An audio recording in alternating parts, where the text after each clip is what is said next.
Pai, do Filho e do Espírito Santo. Amém.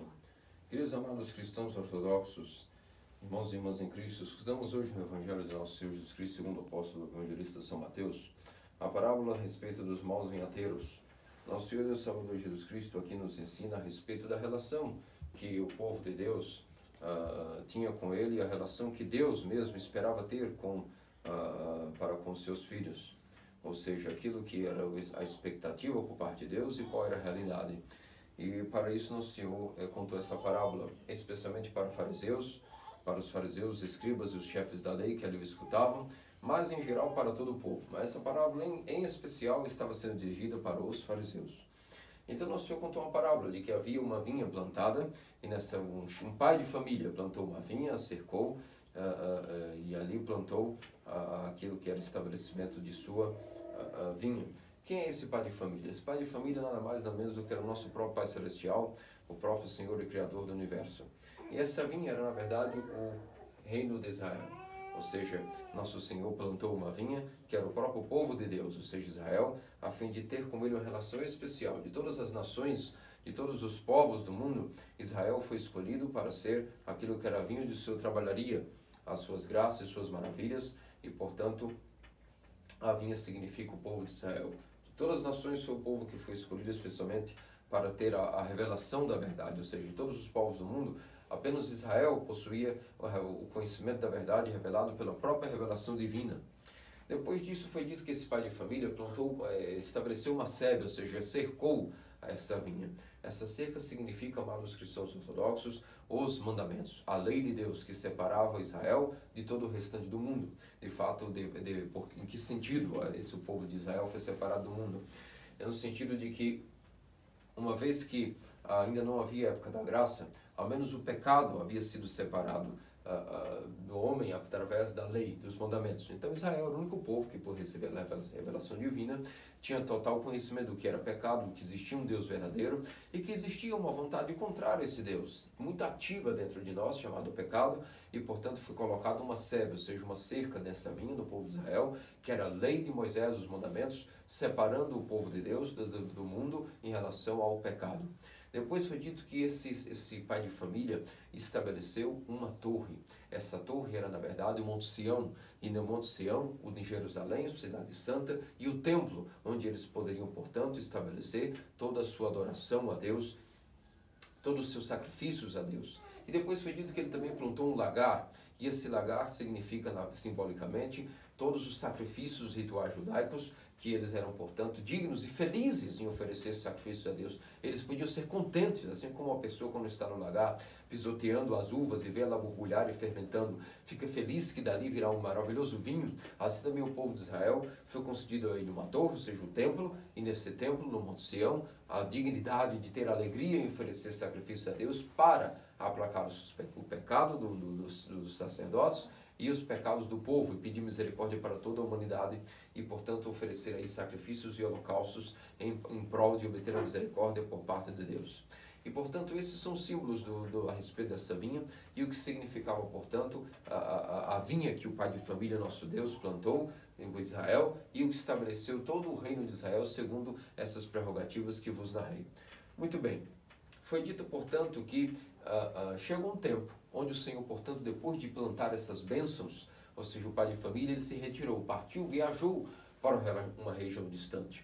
Isso não significa que Deus abandonou o povo de Israel, não significa isso. Nossos santos padres nos narram que quando a Escritura diz que Deus se ausentou, que Deus viajou, significa que ele está sendo paciente, está sendo longânime, está sendo misericordioso, ou seja, não está presente aplicando a sua punição ou sua justiça. Então, nesse caso, não é que Deus abandonou Israel, é que Deus deixou livre. Após ele estabelecer suas bênçãos, ele agora deixou livre Israel para que Israel pudesse decidir o que faria com essas bênçãos que foram dadas a eles. E, portanto, aí significa que a expressão da livre vontade de Israel foi permitido a eles. Deus cria todos com amor, deu bênçãos a Israel, mas, obviamente, deixava eles livres para poderem discernir segundo a força de sua volição, segundo o esforço de sua vontade, força de sua vontade, para ver o que é que Israel livremente faria com essas bênçãos que a eles foi dignificada tais bênçãos. E o que aconteceu foi isso, isso explica, por isso que Deus se ausentou, viajou para uma região distante. Mas isso não significa, de maneira alguma, que nosso Deus deixaria Israel como que livre para sempre ou abandonado para sempre, assim digamos. De tempos em tempos, seriam enviados funcionários do pai de família para ajustar contas conforme estava o andamento da vinha, os frutos, os cachos maravilhosos de uvas e o vinho maravilhoso que deveria ser oferecido, portanto, para as contas do pai de família. E o que aconteceu foi que, portanto, foram enviados de fato esses funcionários. Esses funcionários, simbolicamente, representam aqui os profetas. E o que é que o povo de Israel, ou seja, o que é que os vinhateiros, a quem essa vinha estava arrendada, o que é que eles fizeram? A um o mataram, a outro o espancaram e a outro o apedrejaram. Isso significa exatamente, queridos cristãos ortodoxos, que fizeram com todos os profetas, com Isaías, que o partiram em dois, com Jeremias, que os bofetearam na mandíbula e o trataram terrivelmente, e com todos os outros profetas que o assassinaram, Oséias, como já vos rei Isaías, Jeremias e todos os outros. Todos os profetas, todos eles foram perseguidos de maneira terrífica e até mortos fora de Jerusalém, porque tinham medo e temor de caírem sobre eles maldições por matar os profetas dentro de Jerusalém, como se fosse algo digno matar um profeta. Mas em suas mentes loucas, os vinhateiros, ou seja, no caso os ditos judeus, pensavam que não, vamos matar os profetas, não nos gosta a pregação deles, vamos matá-los mesmo fora da cidade santa. Como se matá-los de qualquer lugar que fosse, já não fosse uma grande blasfêmia contra o próprio vinhateiro, o próprio pai de família, que havia enviado os seus funcionários. E isso ocorreu de fato. De todos os profetas, todos eles foram rejeitados, não gostavam, os vinhateiros, seja os judeus, de ouvirem as admoestações contra a consciência deles. E, portanto, mataram todos os profetas e os perseguiram. Depois o que aconteceu? O que aconteceu foi que o pai de família reacionou e pensou, se mataram todos os meus funcionários, é claro que agora mandando meu filho, que é o herdeiro, terão respeito por ele. E isso significa a encarnação de nosso Senhor Deus Salvador Jesus Cristo.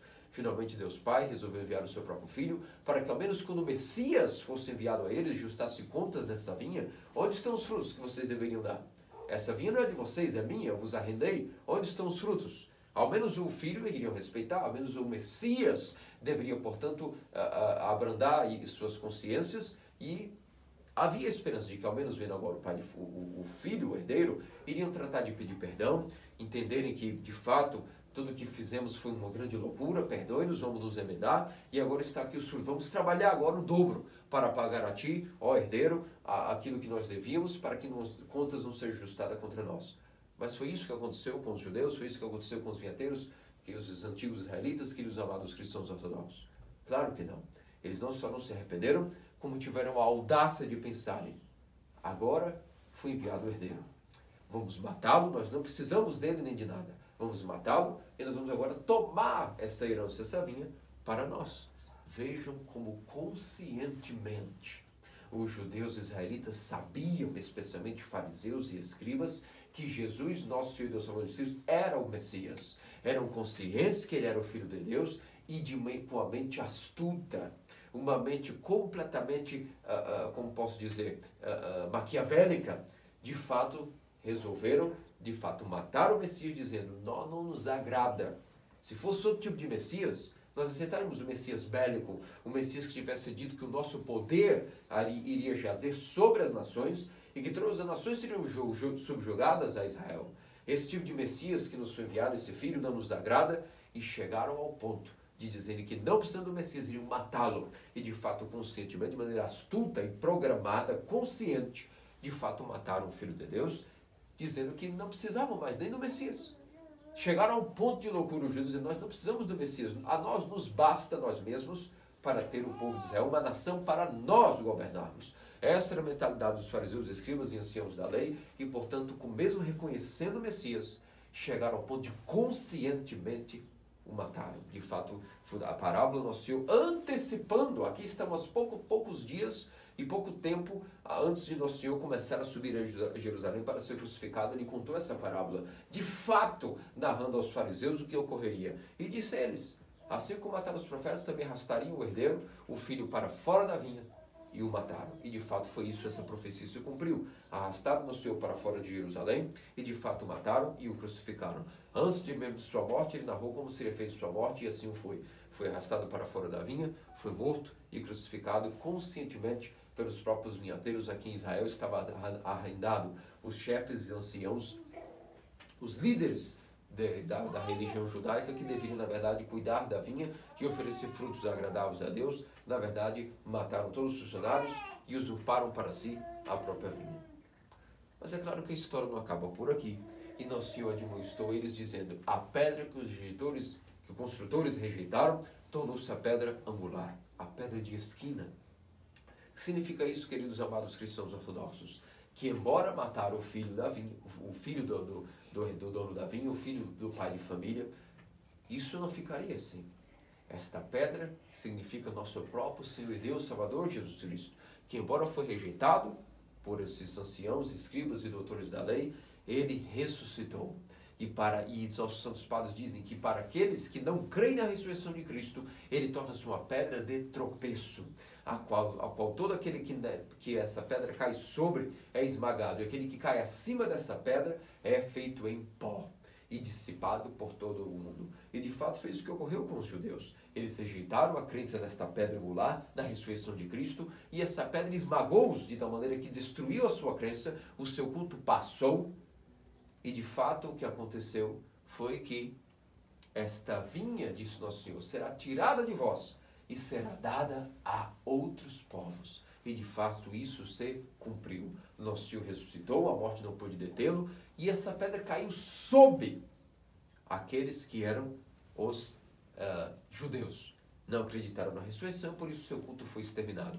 As sinagogas se tornaram estéreis, já não havia culto, os levitas já não podiam celebrar rituais, e como vocês sabem, os romanos invadiram, depois de algumas décadas da morte do Senhor, invadiram Jerusalém, a saquearam, houve um estado de sítio, e no ano 70, não sobrou pedra sobre pedra, o templo foi destruído pelos romanos. E, portanto, depois os judeus fugiram e foram espalhados como pó, de fato, pela diáspora. Cumpriu-se aqui, nosso Senhor diz que essa pedra, aquele que ela caia sob, ou seja, esmagará, ou seja, a fé dos judeus foi esmagada. Não existe mais culto judaico, não existe mais nada. É uma fé estéril, por não crer na ressurreição do Messias, na ressurreição de Cristo. E aqueles que caíram acima dessa pedra foram feitos em pó. Significa aqueles que também tentaram, por algum motivo, negarem que o Cristo ressuscitou, como os judeus tentaram pagar os soldados, os centuriões, para que mentissem, divulgassem que Cristo não havia ressuscitado.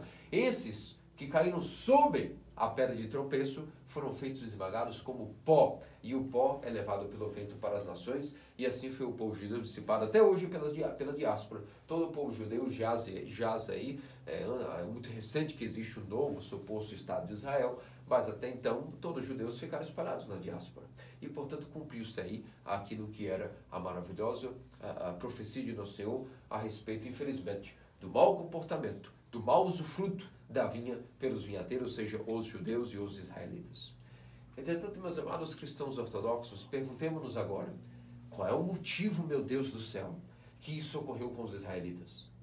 Eles foram o povo escolhido de todas as nações para receber essas bênçãos especiais que nenhuma outra nação conhecia, nem o conhecimento da verdade, a revelação divina, nenhuma nação recebeu uma lei, nenhuma nação recebeu um templo onde Deus habitaria, e nenhuma nação pôde oferecer sacrifícios e holocaustos e ter graças oriundas desses sacrifícios. Por que é que diante de tantas bênçãos, sendo o povo escolhido, por que é que mesmo assim os judeus não souberam reconhecer o Messias, mataram os profetas e até o maior presente que poderiam receber, que é a própria encarnação de Deus, isso rejeitaram, mataram e portanto não reconheceram, como até hoje não reconhecem. O que é que ocorreu aí, em meio termo, que infelizmente produziu esta catástrofe em relação ao povo judeu, meus amados cristãos ortodoxos?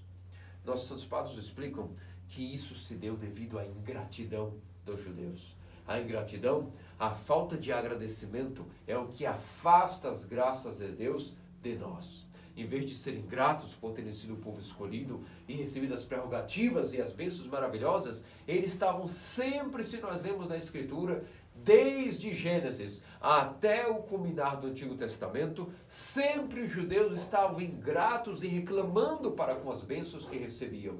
Foram libertados do Egito, reclamaram que não havia carne disponível. Nosso Senhor fez chover maná do céu, fez chover codornizes, e ainda reclamavam que faltavam-lhe os manjares que usufruíam dentro do povo, dentro do Egito. Depois, todas as bênçãos, todas as demonstrações que Nosso Senhor foi nos dando, sempre corrigíveis. Não havia exílio, não havia matança e punição e escravidão por parte de outras nações que Deus permitia para que corrigisse e abrandasse seus corações. Nada os corrigia. Nem as terríveis punições e a administração de Deus, nem as bênçãos, nada corrigia o povo judeu, porque sempre estavam ingratos. E como disse Santo Isaac o Sírio, há uma coisa que ata o doador dos dons, o doador dos bens, é a ingratidão. Porque quando uma pessoa é grata, o doador dilata o vaso para receber ainda mais dons. Porque sabe que a pessoa, por estar sendo grata, está sendo feito digna ela mesma de receber mais dons. Mas quando uma pessoa é ingrata e cai na ingratidão, não é que Deus não queira dar a ela a bênção, é que para não que essa pessoa não caia em uma condenação pior, sendo ingrata pelas bênçãos que receberia, Deus então freia e para de dar dons a essa pessoa, para que ela, recebendo esses dons, não infelizmente acabe adquirindo mais condenação, mais maldições a si mesma, por estar sendo ingrata com pouco e recebendo muito, acaba sendo ingrata com muito e, portanto, acabe não por receber bênçãos em si mesma, mas maldições. E isso que aconteceu com o reino dos judeus. Israel foi dizimado pelo Império Romano por não serem gratos àquelas bênçãos que recebiam, e essa vinha foi arrendada para os vinhateiros, que foram as nações. De fato, os gentios agora estiveram sob uma pedra angular. Que pedra angular é essa? Essa pedra angular é Nosso Senhor Jesus Cristo, que a fé em sua ressurreição agora uniu duas paredes. Uma parede com os remanescentes de Israel, que vieram acreditar na fé do Messias, como os apóstolos e pessoas como Gamaliel, que são pessoas que foram aprendendo a ressurreição e foram saindo do culto farisaico e adorando o cristianismo, assim como todas as nações e pagãos. Chama-se aí a outra parede, tanto os israelitas que creram na ressurreição, como os pagãos que também creram e acreditavam na boa nova dos apóstolos. Essas duas paredes, israelitas e pagãos, que agora creem na pedra angular, formam hoje o que nós chamamos a Santa Igreja Una, Santa Católica Apostólica, em uma palavra, a Igreja Ortodoxa, onde israelitas e nações e pagãos que creem na ressurreição formam um só corpo, um só espírito, unidos nessa pedra angular, que é a própria Igreja Católica, a Igreja Apostólica, a Igreja Ortodoxa, a fé em nosso Senhor Deus Salvador Jesus Cristo e em sua Santa Ressurreição. Entretanto, meus amados cristãos ortodoxos, esse mesmo perigo de ingratidão, essa mesma falta de agradecimento, é o risco que também o novo Israel, nós, a Igreja Ortodoxa, também corremos. E o nosso risco é muito maior, porque as bênçãos que recebemos são muito maiores. E, portanto, é necessário aprender a lição com o antigo Israel, para que o novo Israel não venha cair numa punição muito pior, porque as nossas bênçãos são maiores. Logo, o risco que nós corremos de cair na mesma ingratidão e defeitos é um risco iminente para todos nós. O que quero dizer? Da mesma maneira, como Israel foi uma nação escolhida, também o novo Israel, a Santa Igreja Ortodoxa, nós os ortodoxos, fazemos parte do corpo de Cristo. E esse corpo foi, portanto, cercado agora também com uma cerca, com uma sebe. Mas isso não é mais uma lei. Não é mais a lei que separa a nação do mundo. Agora nós temos apenas uma cerca que embeleza. Uma cerca que torna mais atraente, assim como uma pessoa, quando chega num terreno, visualiza que conforme esse terreno está cercado com árvores, com bambus, ou qualquer tipo de cerca viva, e essa cerca está bem cuidada, torna-se um terreno destacado no certo bairro e atraente. Assim também agora a igreja não é mais separada do mundo por uma lei, mas existem os mandamentos do Novo Testamento que embelezam a igreja, destacando-a dos outros terrenos, seja do mundo e das nações. E essa cerca portanto, os mandamentos do Novo Testamento, as explicações especiais que os santos padres nos dão do que significa amar a Deus e ao próximo. E para todos aqueles que têm ouvidos e escutam as palavras do Evangelho de nosso Senhor, essas palavras penetram esses corações. E, portanto, a palavra de Deus e seus mandamentos é o que agora embeleza e destaca a aparência deste novo Israel, desta nova vinha, arreinada a nós, os ortodoxos do novo Israel, diferentemente daquilo que são, vamos dizer, os outros terrenos.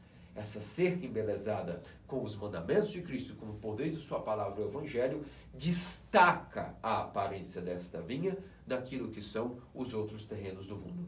Nós também temos aquilo que é uma torre que foi plantada dentro desta vinha do Novo Israel. E o que é essa torre do Novo Testamento? A cruz, o madeiro ficante de nosso Senhor e Salvador Jesus Cristo. Agora não fincada apenas em um local, como era a torre de Sion. Agora nós temos a cruz em todos os lugares onde a cruz está fincada, como determinando que ali está o templo e o altar da Santa Igreja Ortodoxa. Em todos os lugares onde há esta cruz, aí há o altar. E se há o altar, há a graça vivificante que protege dos nossos inimigos. Assim como a torre está para proteger dos invasores da vinha, assim também a cruz nos protege dos invasores, dos demônios que tentam penetrar a igreja com suas heresias, com seus pensamentos blasfemos. A igreja agora é protegida com a torre, a cruz salvífica. E onde há essa torre, sempre há um altar celebrando, portanto, os santos mistérios. Nós também temos no Novo Israel, no Novo Testamento, um lagar onde nós também agora pisoteamos as uvas do Novo Testamento. Quem é esse lagar?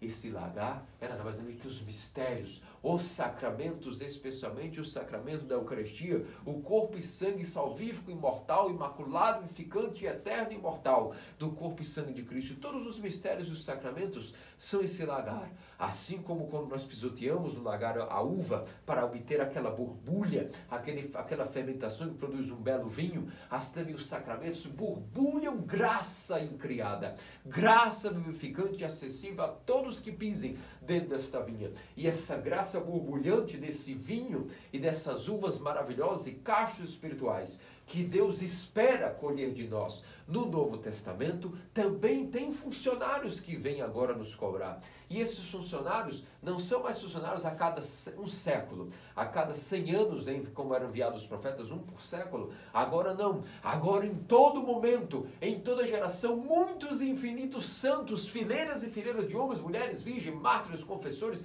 monges, anacoretas, são enviados como os profetas do Novo Testamento, os profetas do Novo Israel, para não apenas cobrarmos, mas sabendo que o risco de cair na ingratidão é muito maior para o Novo Israel, infinitas fileiras de santos são enviados não a cada 100 anos, mas infinitos santos por geração. Em todos os lugares onde existe a igreja, sempre santos estão sendo produzidos para o quê?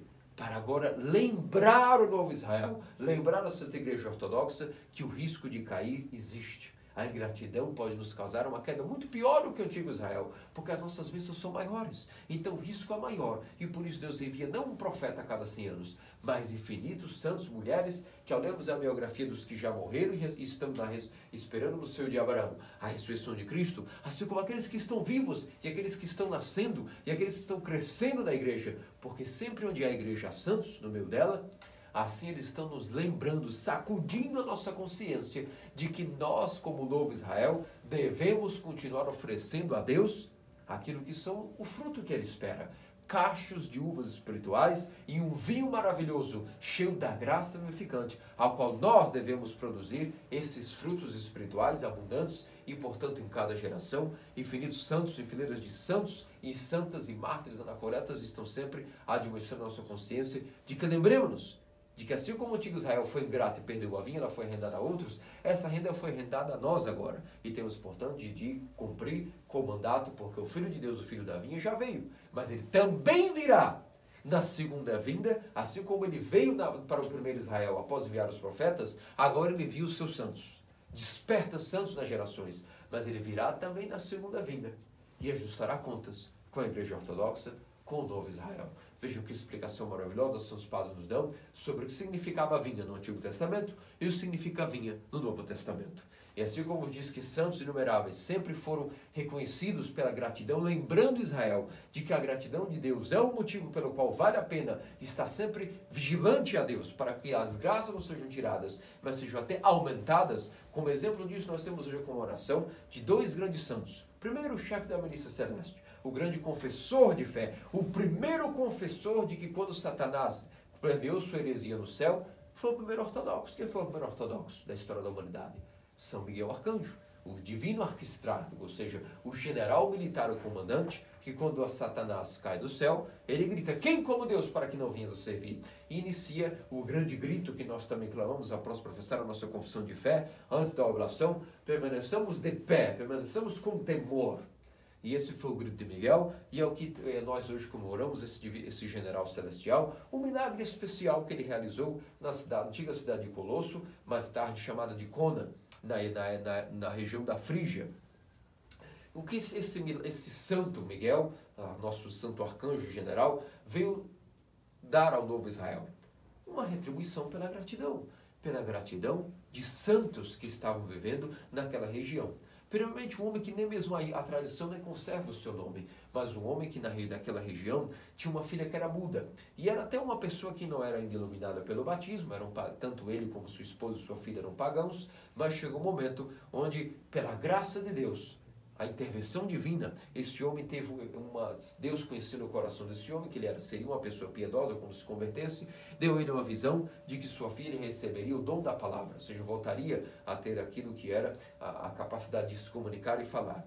E essa visão, foi dito a ele que ele poderia ficar tranquilo, que sua filha veria, portanto, adquirir o dom da palavra. E de fato assim ocorreu, e como gratidão a essa visão que o arcanjo Miguel havia dado a este homem, ele tratou de reunir doações e construiu ali uma igreja dedicada à ação de graças ao santo arcanjo Miguel. Passaram-se anos, passaram-se séculos, e o que aconteceu foi, portanto, que, numa certa ocasião depois, um menino de 10 anos, que, muito piedoso a Deus, de nome Arquipos, esse jovem piedoso, desde os 10 anos de idade, começou a frequentar essa capela que foi construída em ação de graças ao arcanjo Miguel, pela cura da filha daquele certo homem. E esse menino, desde os 10 anos de idade, que hoje também comemoramos, São Arquipos, tratou desde os 10 anos, viver tanto dentro dessa capela dedicada a São Miguel, que tornou-se o guardião da igreja, e desde os 10 anos de idade até o dia de sua morte, ele nunca abandonou essa igreja, por ser o guardião, e portanto, desenvolveu a vida monástica, com asceticismo, orações e vigílias. E chegou um certo momento, onde a influência da vida de São Arquipos era tão grande, o testemunho de sua vida, que desde os 10 anos de idade já frequentava a igreja, estava aí firme, que os pagãos da região, como era costume na época, perseguiam os cristãos, estavam em desacordo com essa vida desse homem santo, e o Satanás colocou um ódio no coração dos pagãos, que matasse Santo Arquipos e destruísse a igreja dedicada ao arcanjo Miguel. Mas é claro que aqui, como temos o grande exemplo que vos narrei de como Deus retribui a gratidão de seus servos, essa capela que foi construída em ação de graças à cura da menina pelo arcanjo Miguel, é claro que a gratidão desse novo Israel não ficaria de maneira alguma abandonada. Ao contrário, Deus, em sua providência, realizou o seguinte milagre. Os pagãos arquitetaram o seguinte: através de escavações, uniram o fluxo de 2 riachuelos, de 2 rios, que iriam unir-se em um fluxo, aumentando o nível de corrente e correnteza, e desviar o curso desses 2 rios, exatamente para que inundasse, destruísse e inundasse de uma vez, matando Arquipos, porque eles sabiam que desde os 10 anos de idade ele não abandonaria a igreja, e quando ele ficou sabendo que iriam fazer isso para com a capela de São Miguel, ele disse que mesmo que a capela fosse destruída, não abandonaria a igreja, seria fiel à igreja até o fim, na qual ele vivia desde os 10 anos de idade. E o que aconteceu foi que Deus, em sua misericórdia, vendo a gratidão e firmeza de São Arquipos, tratou de defendê-lo. E o que aconteceu? Quando a correnteza veio vindo por trama dos pagãos para submergir a capela dedicada ao arcanjo Miguel, ele mesmo desceu do céu e com seu cajado abriu uma fissura na terra, ao ponto de que a água toda foi completamente tragada pela terra.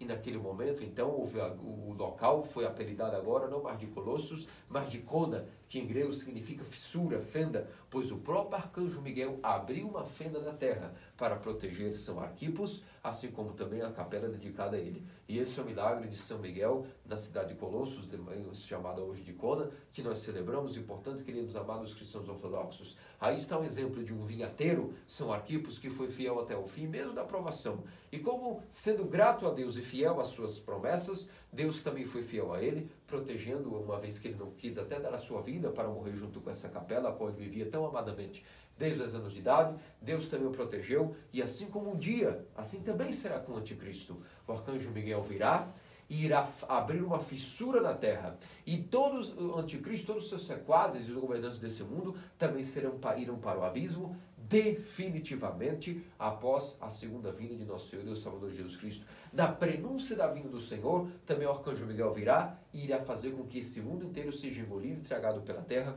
de uma vez por todas, e haverá a parousia, novos céus e nova terra serão estabelecidos. Portanto, meus amados cristãos ortodoxos, antes da vinda do filho do dono da vinha, do pai de família, nosso Senhor Deus Salvador Jesus Cristo, antes de sua segunda vinda, tratemos de nossa geração, fazemos a nossa parte, que o nosso poder de influência seja a fidelidade a nosso Senhor Deus Salvador Jesus Cristo. Ofereçamos cachos de uvas espirituais gigantescos, belos, frondosos, e esse borbulhar dos sacramentos seja para nós algo que nos fortaleça, nos console, assim como o homem que pisoteia a uva fica com alegria e o cansaço é renovado pelo saber que daquele borbulhar, daquela fermentação virá um vinho maravilhoso para consolá-lo depois do cansaço. Assim também nós, mesmo que é difícil nos mantermos devido à grande tristeza e dureza que é estar lutando na igreja ortodoxa contra esse mundo, tratemos-nos de também nos fortalecer, sabendo que os sacramentos estão aí fermentando graça incriada, graça deificante para consolar-nos diante dessas grandes batalhas